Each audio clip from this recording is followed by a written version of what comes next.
ஒரு முறை ஒரு பணக்கார தந்தை தன் மகளுக்கு வறுமையை காட்டுவதற்கு ஒரு கிராமத்துக்கு அழைத்து செல்கின்றார்.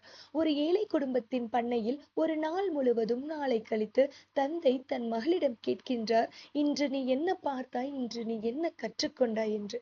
அதற்கு அந்த மகள் பதிலளிக்கின்றார், அப்பா, நம் வீட்டில் ஒரு குளம் உள்ளது, ஆனால் இவர்களிடம் ஆறுகள் உள்ளன. நம் வீட்டில் ஒரு செல்ல நாய்க்குட்டி உள்ளது, ஆனால் இவர்களிடத்தில் பல விலங்குகள் உள்ளன. நம்மிடத்தில் மின் விளக்குகள் உள்ளனர், ஆனால் இவர்களிடத்தில் பல நட்சத்திரங்கள் உள்ளன.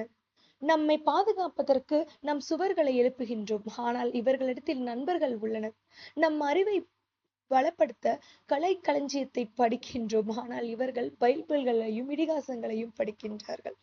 இப்பொழுது புரிகிறதப்பா நாம் எவ்வளவு ஏழையாக இருக்கிறோம் என்று.